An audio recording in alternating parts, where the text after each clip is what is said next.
16 सोमवारी व्रत की कथा। एक समय श्री महादेव जी पार्वती जी के साथ घूमते हुए किसी मृत्यु लोक में अमरावती नगरी के पास आए। वहाँ राजा ने सुंदर शिव जी का मंदिर बनवाया। शंकर जी वहीं ठहरने लगे। एक दिन पार्वती जी शिव जी से बोली, नाथ आओ चौसर खेले। खेल प्रारंभ हुआ। उसी समय पुजारी जी पूजा करने आए। पार्वती जी ने पूछा, पुजारी जी बताइए जीत किसकी होगी? वह बोले, शंकर जी की। और अंत में जीत पार्वती की हुई। पार्वती ने मिथ्या भाषण के कारण पुजारी जी को कोढ़ी होने का श्राप दे दिया। पुजारी जी कोढ़ी हो गए। कुछ काल बाद अप्सराएं पूजन करने को आई। पुजारी जी से कोढ़ी होने का कारण पूछा। पुजारी जी ने सब बात बतला दी। अप्सरा बोली, पुजारी जी तुम 16 सोमवार का व्रत करो, महादेव जी तुम्हारा संकट दूर करेंगे। पुजारी जी ने उत्सुकता से व्रत की विधि पूछी। अप्सरा बोली, सोमवार को व्रत करें। संध्या के समय आधा सेर गेहूं का आटे का चूरमा बना लें और घी गुड़ दीप नैवेद्य बेलपत्तर आदि से पूजन करें। बाद में 1 अंगा अर्पण कर शेष 2 अंगा प्रसादी समझ व्यतीत कर प्रसाद ले। इस विधि से 16 सोमवार कर 17 सोमवार को पाव से गेहूं की आटे के बाटी का चूरमा बनाकर भोग लगाकर फिर बांट दे। फिर सकुटुंब प्रसाद ग्रहण करें। ऐसा करने से शिव जी तुम्हारे मनोरथ को पूर्ण करेंगे। यह कहकर अप्सराएं स्वर्ग चली गई। पुजारी जी यथाविधि व्रत कर रोग मुक्त हो गए और पूजन करने लगे। कुछ दिन बाद शंकर पार्वती जी पुनः आए। पुजारी जी को कुशलता पूर्वक देखकर पार्वती जी ने रोग मुक्ति का कारण पूछा। पुजारी जी के कथा अनुसार पार्वती ने व्रत किया। पार्वती जी के अप्रसन्न कार्तिक जी माता जी के आज्ञाकारी हुए। कार्तिक जी ने भी पार्वती से पूछा कि क्या कारण है कि मेरा मन आपके चरणों में लगा। पार्वती ने यही व्रत बतलाया। कार्तिक जी ने भी व्रत किया तो बिछड़ा हुआ मित्र मिला। उसने भी कारण पूछा, तब बताने पर उसने भी व्रत किया। तब विवाह की इच्छा से उसने व्रत किया। फलतः वह विदेश गया। वहाँ राजा का कन्या का स्वयंवर था। राजा का प्रण था कि जिस हथनी एक हाथी था, जिसको माला पहनाएगी उसी के साथ उसकी पुत्री का विवाह होगा। यह ब्राह्मण भी स्वयंवर देखने की इच्छा के कारण एक ओर जा बैठा।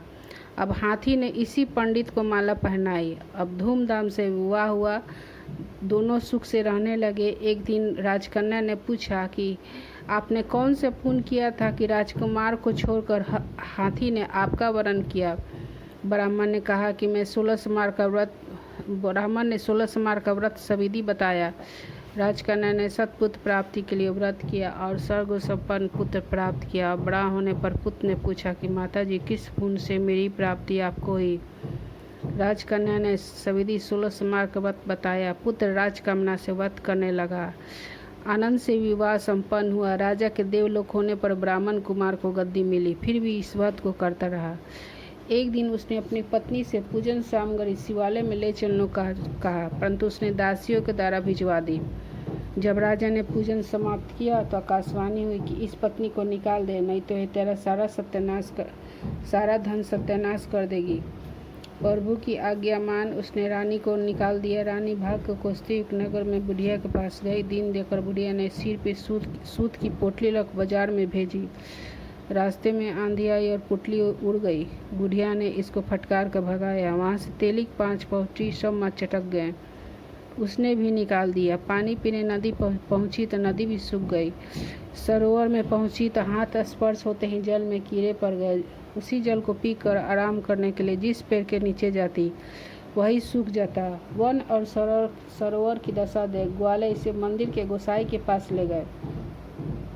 गोसाई जी समझ गए कि यह कुलीन अबला आपत्ति की मारी हुई है। धैर्य बधाते हुए बोले, बेटी तुम मेरे यहाँ रहो, किसी बात की चिंता मत करो। रानी आश्रम में रहने लगी, परंतु जिस वक्त हाथ लगे उसी में कीड़े पड़ जाए। दुखी हो गोसाई जी ने पूछा, बेटी किस देव की आराधना से तेरी यह दशा हुई? रानी ने बताया, मैं पति की आज्ञा का उल्लंघन कर महादेव जी के पूजन करने के लिए नहीं गई। गोसाई जी ने शिव जी से प्रार्थना की। गोसाई जी बोले, बेटी तुम 16 सोमवार का व्रत करो, महादेव जी तुम्हारा संकट दूर करेंगे। पुजारी जी ने महादेव जी तुम्हारा संकट दूर करेंगे।